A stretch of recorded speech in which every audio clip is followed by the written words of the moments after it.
All right, we live. It's the 813 to 313. It's the squad. Yes, sir. It's Drape. I'm here with y'all. It's good. Good, It's your bro. boy Salo. Man, beats Gordy. What's happening? For sure. No, I gotta say it. Welcome another week in the coronavirus. It's like week 12, man. I hope everybody, how is y'all adjusting to life? How is this new world? How y'all hanging in there in this new world? Hey, man, go ahead, Gordy. You good? Go ahead. Shoot, man. Hey, it's been cool already, cause shit, I told you I'm already kind of like a homebody, anyways, man. I'm just blessed. I still got a job. Still getting paid. My girl, she's still working. I mean, she work from home anyways, so Yeah. and so we still getting our money. It's just, I mean, you just feel for other people that's not working right now, man. People that had small businesses that had to close it down. I mean, you feel for them people sometimes, man. But like I said, shoot, blessed, man, that the train's still rolling. Yes, sir. I'm a homebody too, but I'm on leave. I'm on leave from Amazon, so I'm stuck in the house. Like it's like the whole quarantine. It kind of reminded me of the episode of Fresh Prince when they were stuck in the basement. Yeah. Stuck in the house, man. They start finding board games and stuff. Yeah. I done played so many games of Monopoly, it don't make no sense. Yeah. And man, I said, as long as you keep your mental strength up, man, I think you'd be Gucci, man. I know a lot of people used to getting out the house, so stuck in the house, I kind of mess up their mental too. But yes, sir. Make sure everybody get some sun, man. Make sure you gotta get some sun, though. You gotta get that vitamin D still, though. Yeah, get out here and get some regimen. And it's like I lost my uncle to it, so now I know it's real. And like I feel like you, like, so blessed, and I'm already homebody, feel blessed. Like everything's still going good, but it's like people who ain't doing so good, and then older people we lose. It's kind of sad, but so it's like everybody stay safe out there in the coronavirus, and like social distance, and make sure y'all clean your hands. And so we got a guest, Beats Gordy, got a guest today. His name Lionel B. He's coming in now. Beats Gordy, I'll let you introduce him.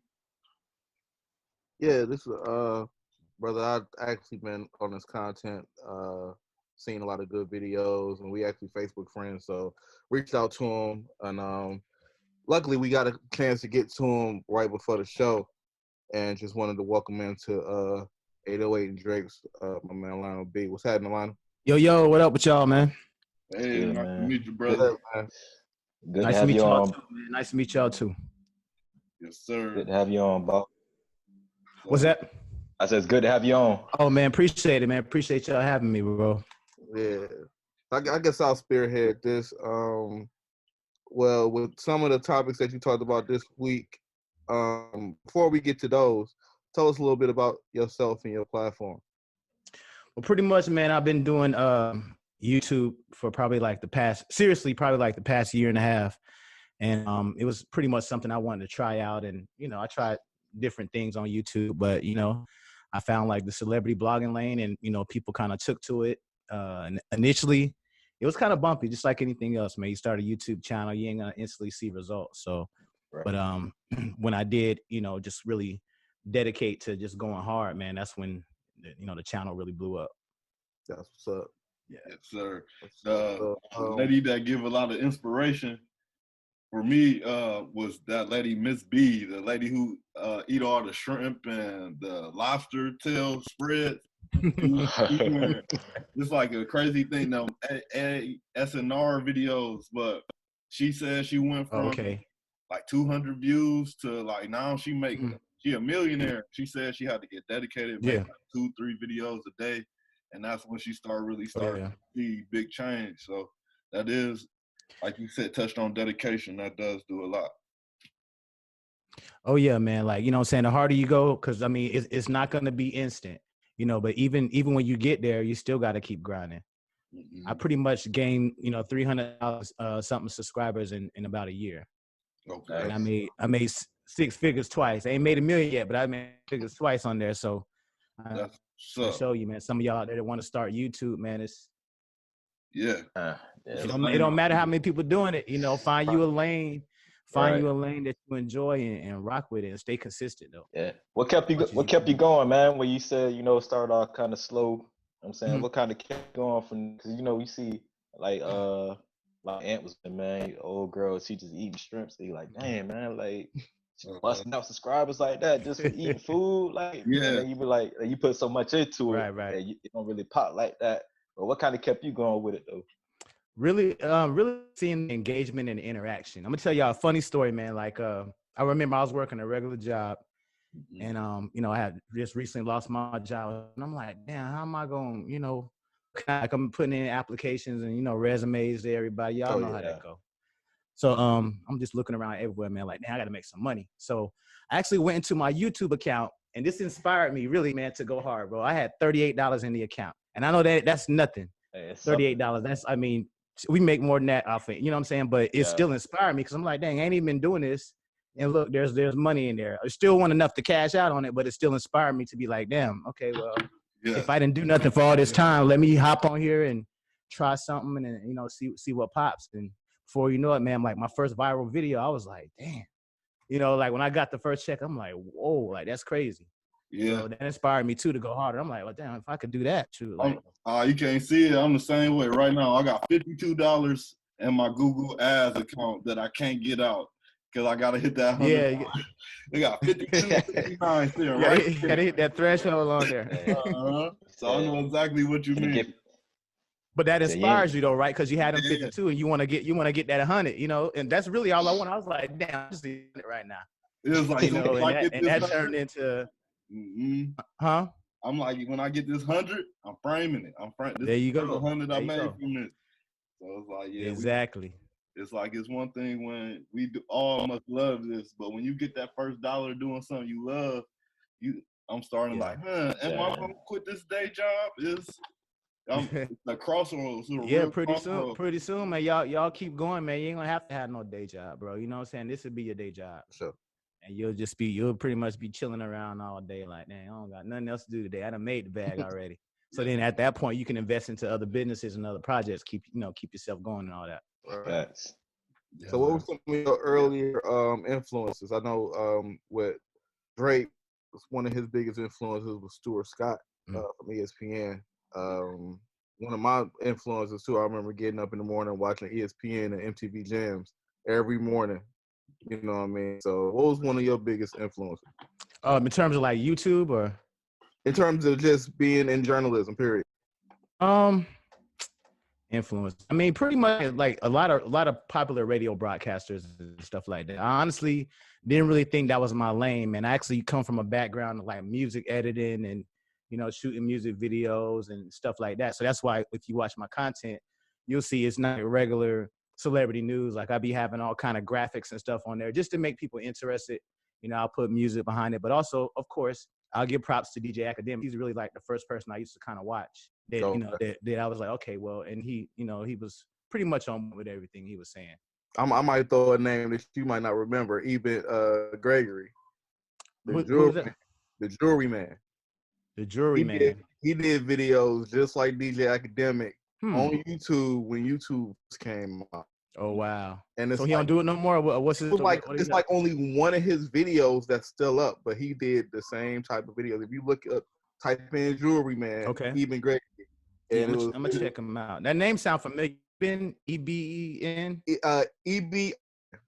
Oh, EBON. Okay. Yeah. So I think it was like around 06 to 08. He did a whole bunch of videos, and you can't even find. Dang, so he like the Godfather of it. Yeah, he was like the first person I seen on YouTube. It was before Charlemagne, before Academic. It was even Gregory the Jewelry Man. I need to know. Gotcha. That's dope though. I look past him to Solo. I don't know who his inspiration. Like Phil said, mine. I always wanted to be Stuart Scott when I was a kid, but Solo, he our football expert here. He played college football, so okay, that's what's up. That's dope. Nah, mine just come from just watching ESPN, man. I go from like 7th to 8th grade. Like I started like every time I come home, just watching ESPN. So that was actually one of my dreams and stuff. Like, all right, shoot. So mainly like y'all inspiration was kind of to be like sportscasters, pretty much. Yeah, pretty much. Okay. Like, well, another one of mine was Joe Clair, because I used to watch Rap City. Oh yeah, so Joe Clair. I think he was one of the coolest hosts, man. He was Philly, you know what I'm saying? Everything like Tigger used to rap. Tigger was my second favorite, but Joe Clair was actually my favorite. Oh yeah.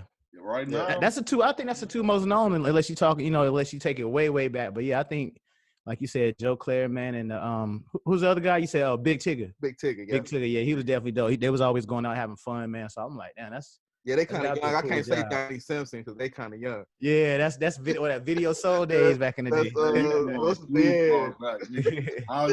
AJ and Free. I remember that watching Donnie Soul as a kid, man. Yeah. More AJ and Free time. 106 in Park. Always Big Tigger in the basement. That was some real stuff. Oh yeah, that's man. Definitely inspiring. But Charlamagne. Yeah, I might be having Free on the show one day, man. So y'all definitely make sure y'all keep checking for me. I've been talking with her through the DM, trying to get her to come on and talk. Man, I don't know. She on a hiatus, so I don't know. She might not want to do it. So she an icon in my book. We love Free. Oh yeah. So. Oh yeah, for sure. All right, now we introduced to the people. Let's get into some topics like how we usually do. We'll let you just join in. We just gonna hit a few topics that basically what happened this week in culture. Then we hit on the Last Dance. But first, the biggest news for real was just crazy news was Earl Thomas and his wife situation. Like everybody just their thoughts on how they feel and their reaction to Earl Thomas' wife pulling up with the 40 on him and his brother and another woman. Oh, girl was a plan. She had the thing to that boy head, man. It was. I mean, he did it to himself though, man. But I think they said it was like an argument or something. Like she was arguing like he was drinking too much or something, and then he just, I can't handle it. Dipped out, looked for him. I think they found out through Snapchat or something, right? Yeah. Yeah, she put in his location on Snapchat, and then she found out where he was at, and she pulled up on him. Pulled up on him with the strap, man. But that's a must know. Everyone must know. Turn your location off on your Snapchat. Not just for cheating, man. Yeah. Everyone for safety. Yeah, I turn it off. Period, man. I'm like, whoa, this thing showing exactly where I'm at. Like, I'm in my bed. Like, nah, hold up. I'm deactivating Snapchat. Period. Yeah, Snapchat crazy, man. Snapchat is wild. Man, my wife sent me a meme talking about she bought him she spending like a $10,000 chain or something for him the next day, and he supposedly accepted. My wife asked me like, "You would you forgive me, babe?" Like, heck no. Hell no. She gonna say I ain't loyal. I'm the one not loyal. Well, I guess I'm not loyal if I got myself in that situation. But you got a gun to me, it's a wrap. How y'all feel? Y'all coming back home? You see how sexist that is? A woman can get a $4 million ring, but we just get a $10,000 chain. You talking about that Kobe? Man, hell yeah. I mean, that's the upgrade from the previous shit. You know, we used to just get head. Like, I'm sorry. I think everybody, man, like you got to know your woman's level of crazy. Like every woman got a certain level of crazy, man. And I think she kind of showed signs in the beginning. Sometimes it may take her to be in a position to bring out that real crazy, but I think when she show it to you, man, believe it, because the next time she gonna squeeze. It ain't gonna just be her pointing the gun at you. You know what I'm saying? That was a warning. That was a warning right there, man. Yeah. Warning shot. Hey, I'm here. You know what I'm saying? Next time I catch him now. What they said? She was like, yeah. She said it wasn't a bullet in the gun. Next time it's gonna be loaded. hit her. That was that Ghost in Tariq. Tried to hit him with that. Like But no, I'm cool. I don't care if the bullet gun loaded or not. I'm out. But I guess another segue to Crazy Woman. To be even, we got to talk about a toxic man with Future. Wishing all 7 of his baby mamas happy Mother's Day. What's y'all thoughts on that? Well, 6 of them. I counted 6. I counted 6 on there. Yeah, that 7th one. He was mad about that one. That Eliza Rain situation. That's fact. That 7th one, he's still debating. He's sick. Yeah, he had his button on. He had his finger on sin. It's like, nah, you don't get. I might send you a text, but you don't get a shout out though. What's sad is we already got that messy meme of him where every man get in a bag. You know, when we think we get in our bag and we send out that sweet text. And you know they already memed him up for that. This boy that went ahead and really did it. Yeah, he was in his memes going out like crazy. And she want 53 bands a month, bro. Like, that's crazy. That's crazy. Way too much money. Man, number 7. Yeah, Eliza. Because he said, should it be a standard amount depending on no matter how much? Yeah, I think so. Yeah. I know I was tripping when Nas had to pay like $55 a month. 5,500 or 1,000? 1,000. Yeah. It should be a cap, but that could really break your pockets, dog. Like, you know what I'm saying? Cause music, that's stuff, and it's not consistent, man. Like, you could do good one year to do bad another year. So, like you said, it should be a cap on that. And it's like most people don't really have a good understanding of large money, and they be saying he make $3 million a year, and we thinking like, man, he rich, but when his expenses and he probably ain't never touched $3 million for real. He got the show money, but it's like, yeah, it should be I'm gonna even cop out and say I don't even understand it for real, because I look at some relationships like I'll just say Jordan, for instance, had to give up $50 million to his wife for Tiger Woods, and you be like, man, that is not right. But then being married now 5 years, I kind of understand. Like, we do kind of got to make sure they don't go back. We can't just be sending people back to poverty. So, but when it's Jeff Bezos having to give like 900 million because he about to be a trillionaire is different from somebody who just like an NFL player who only get paid for 6 months out the year and having to take half of the money he makes months and give it to somebody else. You know what I'm saying? That's where kids like, and then they struggling the rest of the year. That's crazy. Yeah, they struggling the rest of the year when they making their money. Yeah, they make for 6 months. I know the bigger argument about it too. Like, man, what you gonna spend 50 bands on a kid every month or something? Like, yep. I know that's the biggest argument, but I think that's a little bit above poverty right there. I'm sorry, 50, not 50,000 for a kid, man. I would say I mean, like 5 or 6. I mean, they can live comfortably. You know, if she making close to 6 figures or 80,000, I mean, what kid gonna hurt out for 80,000 a year support though? That's crazy. Right. I'll tell you like this: I got one biological child and 3 stepdaughters. I've never made 55,000 a year, and they fine, they straight.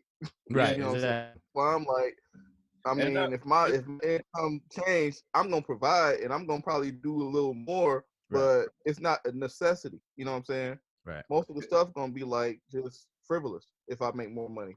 But at that point, come stay with me. If I got that type of money, like, you could come stay with me. I'm gonna make sure you have the kids have the best teachers, trainers possible. Why should I give you that much money? Like, I'm the breadwinner. I'm good. So come stay with me. Especially if you don't have a relationship that you can trust a woman to invest in the child, like to give him the best life possible or her the best life possible. Like, if I'm paying all that money, he better be in private school. He better be getting all A's. He better end up going to Ivy League school. If I got 50 racks to do a month, I don't want to see none Gucci, nothing.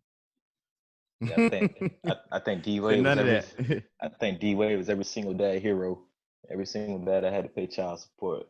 Yeah. My dog, you don't got custody of the kids, man. That's what you're supposed to do. I got a chance now. But that's Make you cuss on. Perfect segue, bro. D-Wade and Boosie, like, those are the two, like, this is like some weird toxic shit on both hands. But it's like the new world, we gotta respect D-Wade. I respect him, and it's like different, but it's like the norms we was raised on is what Boosie talking about. And that's just like a real deep discussion because we raised on that, so people feel like masculinity is the way. But now we finding out about toxic masculinity. And then it's like, man, these dudes is on the other end of the spectrum. But I'll just let y'all, like, what's y'all thoughts on them too? It's got, unless y'all want to go. Whoever, it don't matter. I know the reason Boosie getting so much heat is, I guess what he said about his son was like, yeah, my son, I gave him, I don't know if he said he let his son get ahead, like he is still legit. So people are like, damn, why Boosie intervened? He ain't really got no say so. But you say this is what the world coming to, man. I mean, you can have your opinion, but at the end of the day, I mean, that's I personally like. I'm like, ooh, like, wait, chill out. But at the end of the day, that's his son, though, man. I mean, he raised his son the way he wanted to raise him. His son got. I think more so people had issues with him kind of setting it up to see if he with somebody his age or whatever like that. You know what I'm saying? I got a teenager. He about to be 16. Yeah. So I can see, him hanging out with a girl, them doing their thing versus me setting it up for him and being like, hey, come check out my son. Like, that's kind of, I think that's what most people probably have is drawing issues from it. Yeah. So on Boosie's side? Right. Yeah. And if we remember, that's what Wayne said happened with him. Yeah. I think Wayne said Birdman. Yeah. He lost his virginity with an older female. You know what I mean? So it's kind of like a hood taboo situation, especially with guys with money. But with the Wayne Wade situation, it's like, what side of the spectrum you want him to be on? Do you want him to be where he like disown his son? You know what I'm saying? Because in that situation, you don't really know how you're gonna react until you in that situation. You know what I'm saying? So I think I can see why mom was like he spoke out of line. Like that's what Boosie mom was telling him. He spoke out of line with that situation. And then with the other situation, it was like, come on, like, you a grown man and you know it's wrong. So they both breaking the number one rule, but it's from living in the spotlight. Is we always told, keep our business, what goes on in this house in the house. They both talking too much, showing off too much. Yeah, right. And one thing they said about D-Wade, like, why people talk about it? I'm like, shit, they put it out there for people to talk about. I'm like, this D-Wade we talking about. Like, this ain't the dude, a regular nigga son. Like, this D-Wade, man. Like, I think he kind of should have set limitations on what he allowed the boy to do. Right. Like the whole dress thing. It's okay, if the little boy identify with whatever.